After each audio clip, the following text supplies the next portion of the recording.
বেশি বোঝে মানে মেয়েরা কি ডান দিকে যেতে বললে বাম দিকে যায়, বাম দিকে যেতে বললে ডান দিকে যায়। আমার অ্যাকচুয়ালি কোনো কোয়ালিটি দেখে কোনো কিছু পছন্দ হয় না। প্রত্যেকটা ঘরেই প্রবলেম আছে, প্রত্যেকটা ঘরেই প্রেমের সম্পর্ক ভাঙছে, বিবাহ ভাঙছে, সেটা কিন্তু কোনো নিউজ হচ্ছে না। সে যখন দেখছে আমি এটা করছি, তার যদি এটা মেনে নেওয়ার মতো হয় হয়তো তাহলে আমি সামনে এগিয়ে যাব। আমরা আজকে শুটিং করছি, আমাদের নাটকের নাম হচ্ছে বেশি বোঝে। বেশি বোঝে মানে তো মানে আমার থেকে বেশি আপনারা বুঝতে পারতেছেন। মানে দর্শকের কাতারে যদি কোনো পুরুষ মানুষ থাকে, ছেলে মানুষ থাকে, তাইলে তো আপনারা একদম অবভিয়াসলি বুঝে গেছেন। মানে বেশি বোঝে মানে মেয়েরা কি ডান দিকে যেতে বললে বাম দিকে যায়, বাম দিকে যেতে বললে ডান দিকে যায়। তো আপনাদেরকে বুঝায় বলার কিছু নাই, গল্পটা সেজন্য বলতেই চাচ্ছি না। বেশি কি বোঝে সেটা বোঝানোর জন্য অবশ্যই গল্পটা দেখতে হবে। এটা ছেলেদের বেশি মনে হয় যে মেয়েরা অনেক বেশি বোঝে, জানি না কেন মনে হয় ছেলেদের এটা কেন মনে হয় জানি না, ওরা মনে করে যে মেয়েরা বেশি বোঝে। আমার সাথে এটা প্রতিনিয়ত হয়। যেমন ধরেন আমি যদি বলি, আমাদের ফ্রেন্ড সার্কেলদের কথা বলি, যদি একটা এরকম কোনো কথা হয় যে আড্ডা হবে বা কোনো কিছু, আমি বললাম আচ্ছা চল তাহলে আমরা ফুচকা খেতে যাই, এই তুই বেশি বুঝিস, তুই একদম বেশি বুঝিস। মানে এটা একটা কমন ডায়লগ ছেলেদের যে মেয়েরা বেশি বোঝে। একদমই না, বিয়েই করব না। আর যদি আরেকজন এরকম কেউ নিয়ে আসে, বাসায় ছুরি থাকে না, কেটে টুকরো টুকরো করে কলিজার মতো ভাজি করে আমি খেয়ে ফেলবো। আমার এখনও স্বামী হয় নাই, আমি এখনও ওইটা বুঝতে পারতেছি না, বাট আমার মনে হয় যে আমার স্বামী শুধু আমার। এখন আমি বয়ফ্রেন্ডের কথা আপনি আমাকে জিজ্ঞাসা করতে পারেন। আমার মনে হয় যে আমি যদি একটা প্রেম করতাম, আমাকে যদি কেউ এটা মানে আমার সামনে এসে দেখাইতে পারে যে আমি প্রেম করতেছি, আই সোয়ার আমি ওর সাথেই প্রেম করব। মানে কাউকে একটা নিয়ে এসে আমার সামনে দাঁড় করান যে এটা আমার বয়ফ্রেন্ড, আমি তার সাথেই প্রেম করব। আই নিড এ বয়ফ্রেন্ড না।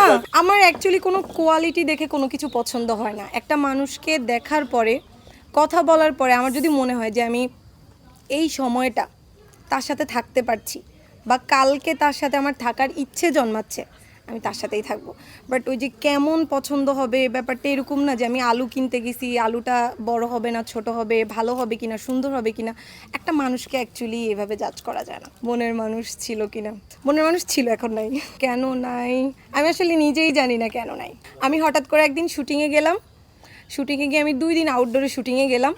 2 দিন আমি তার কথা ভুলে গেছি। 3 দিনের দিন যখন আমি বাসায় পৌঁছাইলাম তখন দেখলাম যে আমার কাছে একটা চিঠি আসছে। তো চিঠিটাতে এরকম লেখা ছিল যে তুমি আসলে আমাকে ভালোই বাসো নাই, তাহলে 2 দিন কীভাবে ছিল। তারপর আমি আর নক করি নি। কেন টেকে না, আমার যেটা মনে হয় পার্সোনালি, মিডিয়ার মেয়ের ক্ষেত্রে যেটা হয় যে আমরা যখন কোথাও যাই বা কোনো কাজ করি, ওইটা অনেক বেশি শো আপ হয়। লাইক আমি যদি নর্মালি কোনো মার্কেটে যাই, আমার ওই ভিডিওটা যদি কেউ করে ফেসবুকে কিছু একটা লিখে ছেড়ে দেয়, এটা মানুষ দেখার জন্য অনেক বেশি আগ্রহ থাকে মানুষের যে হ্যাঁ এই নায়িকাটা কী করতেছে, এই নায়কটা কী করতেছে, এটা দেখার অনেক বেশি আগ্রহ থাকে। এই আগ্রহটার জন্যই অ্যাকচুয়ালি সংসারগুলো ভাঙে, সম্পর্কগুলো ভাঙে। কেন ভাঙে আপনি যদি খুব পাশে দেখেন, প্রত্যেকটা ঘরেই প্রবলেম আছে, প্রত্যেকটা ঘরেই প্রেমের সম্পর্ক ভাঙছে, বিবাহ ভাঙছে, সেটা কিন্তু কোনো নিউজ হচ্ছে না। বাট আমি যদি এখন কালবেলার নিউজের যে আমাকে প্রশ্ন করতেছে তার সাথে ওখানে দাঁড়িয়ে দাঁড়িয়ে কথা বলি, তখন দ্য নিউজ হচ্ছে গিয়ে ভিডিও বানায় সুন্দর করে ছেড়ে দিবে যে কালবেলার সাথে অনন্যা প্রিয়ন্তী ওইখানে কি করতেছে। আর এই কথাটুকুই হচ্ছে গিয়ে দর্শক দেখার জন্য পাগল হয়ে যাবে, এই অনন্যা প্রিয়ন্তী কী করতেছে ওখানে। না না, কেউ চলে যায়নি অ্যাকচুয়ালি। মনের মানুষ ফিরে আসার ব্যাপারটা হচ্ছে না, এখন অ্যাকচুয়ালি ওই সিচুয়েশনে না যাওয়া পর্যন্ত এটা বলা যাচ্ছে না যে ফিরে আসলে কি করব। স্টিল নাও আমি মিডিয়াতে আছি, তো এই মুহূর্তে যে মানুষটা আমার জীবনে আসবে সে কিন্তু দেখছে যে আমি স্টিল নাও মিডিয়াতে বিলং করছি। তো সে যদি বিয়ের আগে ব্যাপারটা নিতে পারে যে আমি মিডিয়াতে আছি, মিডিয়াতে গুঞ্জন আছে, অনেক কথা আছে, আমি হিরোর সাথে বসবো, কথা বলবো, যদি সেই বোঝাপড়াটা থাকে তাহলে অ্যাকচুয়ালি ভাঙার প্রশ্ন আসে না। কিন্তু বিয়ের পরে যখন একটা ছেলে মনে করে যে না ও শুধু আমারও কেন নাটকে গিয়ে একটা হিরোকে জড়ায় ধরবে, তখনই অ্যাকচুয়ালি জিনিসটা হয় না। আর আমার ব্যাপারে যেটা হচ্ছে, সে যখন দেখছে আমি এটা করছি, তার যদি এটা মেনে নেওয়ার মতো হয় হয়তো তাহলে আমি সামনে এগিয়ে যাব। আর যদি এরকম হয় যে আমি কাজ করব না, সে যেটা বলেছে আমি সেটা মেনে নিয়েছি, আমি ঘরে চলে যাব, তো দ্যাটস ইট। আমি অ্যাকচুয়ালি দুষ্টুমি করতে করতেই একবার নিউজ প্রেজেন্টারের জন্য ইন্টারভিউ দিয়েছিলাম, তো সেখানে লেগে গিয়েছিল। তারপর যার মাধ্যমে আমি কাজ করলাম সে বলল যে না, তোমার অ্যাক্টিং করা দরকার। তো একটা ধাক্কার পরে আমি এই চেয়ারে।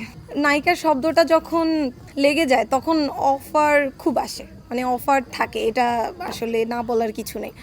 বাট অফারটা আবার ওই রকম হইতে হবে, ওই রকম কিছু এখনও পর্যন্ত মনে হয়নি। আর অ্যাকচুয়ালি আমার ফিল্মে যাওয়ার কোনো ইচ্ছা নাই, সেটা অ্যাকচুয়ালি আগামীতে বলা যাবে। যে আমি যদি দেখি যে আমার সতীন আছে তাহলে আমি তো সেটা জানি, আমি সেটা মেনে নিয়েই বিয়ে করেছি, তো এটা আমার কাছে ইজি হবে। যদি সেকেন্ড ওয়াইফ হিসেবে যাই সেটাও তো আমি জেনেই যাব যে আমি এই ভদ্রলোককে বিয়ে করছি, ওনার ওয়াইফ আছে, তো আমি তো এটা জেনেই যাচ্ছি, তাহলে তো আমার প্রবলেম হওয়ার কথা না অ্যাকচুয়ালি। তখন ফিল করবো যে ব্যাপারটা কীভাবে নিব। এই মুহূর্তে আমার ওই ফিলটা কাজ করতেছে না। এই মুহূর্তে আমার যেটা কাজ করে যে এরকম কিছু করলে আমি ওকে খুন করে ফেলবো, দ্যাটস ইট, আর কিছু না। প্লিজ, যে কথাটা বলেছেন আমাকে প্রপোজ করতে চান, কামের প্লিজ কাম। আমি চাই আমার ভ্যালেন্টাইনটা সুন্দর হোক, কেউ একজন প্রপোজ করেন। আমি 31st এনজয় করতে চাই, ভ্যালেন্টাইনটাও চাই, যে আমার জীবনে ভ্যালেন্টাইন আসুক, প্লিজ কাম অন। আমার কাছে ভালোবাসার সংজ্ঞা মানে হচ্ছে একটা মানুষের সাথে আমি সব কিছু বলতে পারবো, শেয়ার করতে পারবো। একটা মানুষ যার সাথে কান্না করা যাবে, যার সাথে হাসা যাবে, সব কিছু করা যাবে, যার সাথে আমি ইচ্ছা মতো ঝগড়া করবো কিন্তু সে চলে যাবে না, যাকে আমি ইচ্ছা মতো ভালোবাসবো সেটা সে সহ্য করবে। এখনকার ছেলেরা ভালোবাসা সহ্য করতে পারে না, বলে যে এত জ্বালাচ্ছ কেন, আমি ব্যস্ত, এই কথাগুলো বলে। আমার কাছে ভালোবাসার সংজ্ঞা খুব ইজি, একটা মানুষ 24 আওয়ার্স আমার সাথে থাকবে, এটাই ভালোবাসা। আমার লাইফে প্রেম আসছে অনলি 2 দিন কি 3 দিনের জন্য, কারণ আমি যখন বয়ফ্রেন্ডের কাছ থেকে বাসায় আসি তখন আমি ভুলে যাই যে আমার বয়ফ্রেন্ড আছে, আমি কল করতে ভুলে যাই, আমি টেক্সট করতে ভুলে যাই, সো বয়ফ্রেন্ড থেকে না।